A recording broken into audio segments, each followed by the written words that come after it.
Hi everybody, it's your host Alessandra here. Today you get to meet another Icefish Research original, Michelle Valiant. I am so happy that I could travel to the Westfjords where Michelle is based and catch up with her in person.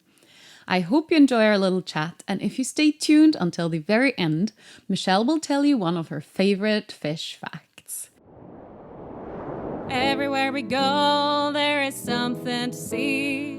So dive into the blue to discover the world of fish.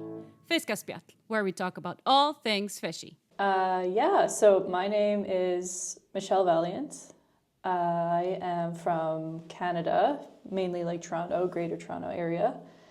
And I live in Iceland for the sake of doing my PhD right now through the University of Iceland. I'm based out in the Westfjords, specifically Ísafjörður. And why I came to Iceland was because I was interested in a master's program through the University Center of the Westfjords, and that was in 2018 that I started that. Awesome. So what are you doing in your PhD? I am working with juvenile Atlantic cod. If you'd like to learn more about the cod here in Iceland, make sure to tune in to our episode with Gudbjörg Ásta, in which she tells us about the history and current standing of the Atlantic cod. Specifically focusing on the ecotypes of inshore and offshore and looking at their movement and behavior within nursery grounds. So when they're very small, they tend to use similar nursery grounds. And from that, I am using acoustic telemetry. Acoustic telemetry is a way of tracking animals in water using sound. Scientists attach or implant a small tag to the animal that makes a tiny sound signal like a little ping. Underwater receivers like microphones pick up those sounds. This way, researchers can keep up with animals without having to physically follow them. To figure out where they're moving, how they're behaving, if it is similar or different, and what would end up triggering them to migrate or not, or if they diverge in depth, or if they actually leave the nursery grounds or stay resident. Now, geography was never my strong suit, but I believe Toronto is very much landlocked and very inside. Yes. So, how did you come to wanting to study cod? Did you always want to be a biologist, or was this something like that kind of you just fell into? Yeah, so how this would have happened was I grew up where my grandparents had a cabin out in the woods, So away Canadian. from the busy, yeah, I know, right? Away from the busy Toronto life, and you know, there's like canoeing and stuff like that. You're surrounded by forest and water. Surveys estimate that 8 to 10% of Canadians own a cabin, so the cliche is very much rooted in reality. So with that, you know, I ended up learning how to swim out there and got into snorkeling and then wanting to look at all sorts of different fish and wanting to catch frogs all the time and snakes and whatever. So my parents just like really encouraged that. And we also did our own camping trips too. So I believe that with me doing that throughout my childhood, that just kind of engraved into my mind of like how cool it was to be outside and to do all these things. And when I started getting into snorkeling and just swimming, my dad told me about scuba diving. And then like with scuba diving, marine biology. So then I was like, I want to be a scuba diver. So when I got a little bit older in high school, that was when I got into scuba diving and just deciding that I really liked the water world and wanting to know more about it. So with Atlantic cod, I do find it a really interesting species to study. I do really enjoy my work. I will say though that I am willing to learn just anything about marine biology though, in general. Like I just think it's so fascinating. Going from scuba diving to studying cod, like why not just become a scuba diver, like, I don't know, a professional scuba diver? Why biology? Like, why did you want to go to school and study? Well, I guess like through scuba diving and seeing animals underwater, I just thought like there's just so much diversity. There's just so many different types of fish, types of marine mammals, that it got kind of into my head about how it would be cool to use like scuba diving as that tool to further want to look at things and to understand things, basically. Yeah.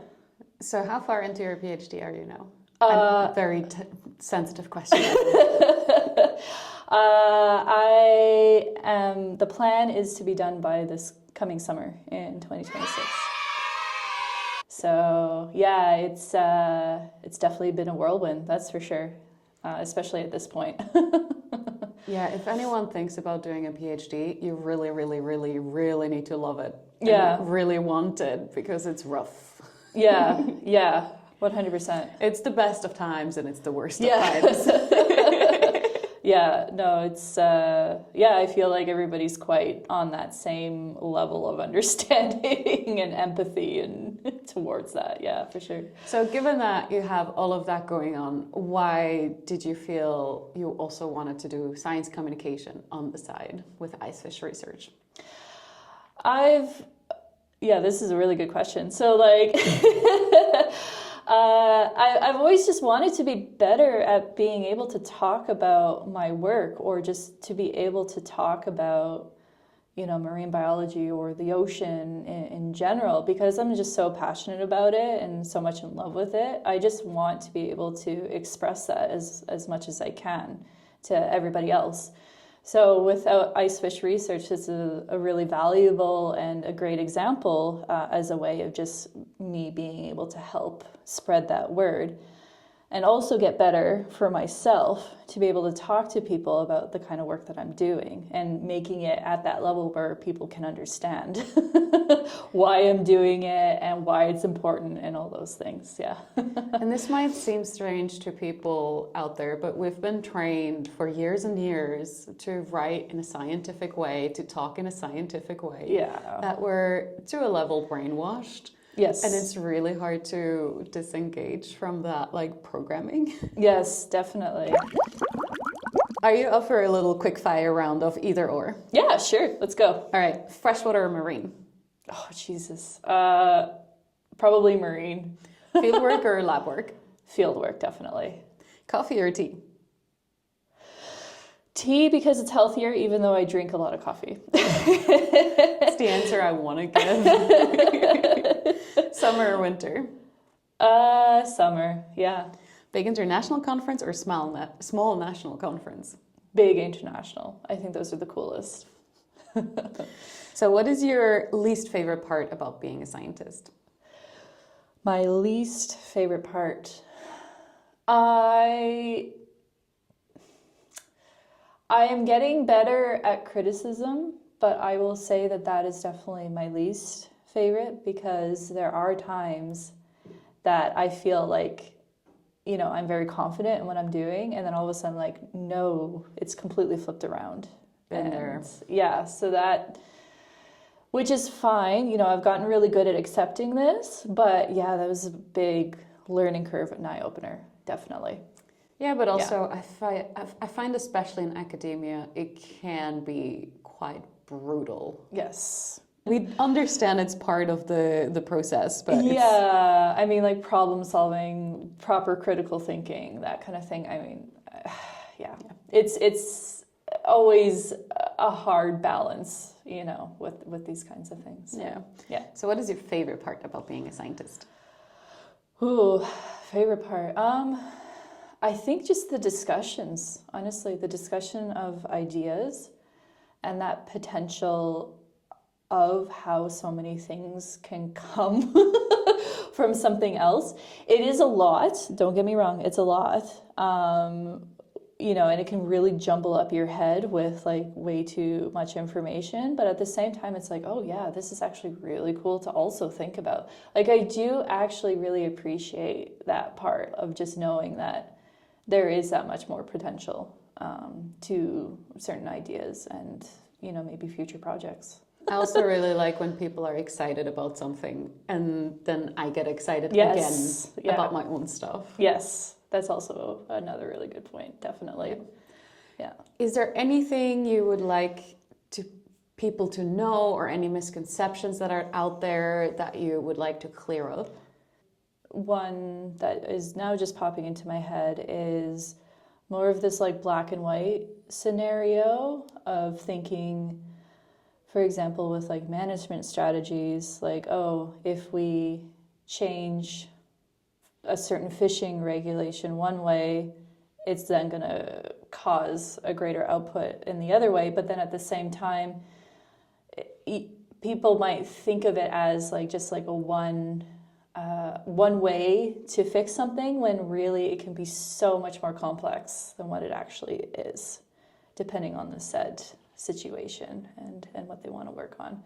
So so I guess what I'm trying to also say is be more willing to like fully ingest in what could be a better approaches, or like how like things can't just be black and white, like things are a lot more complex and like unbalanced than what you would expect.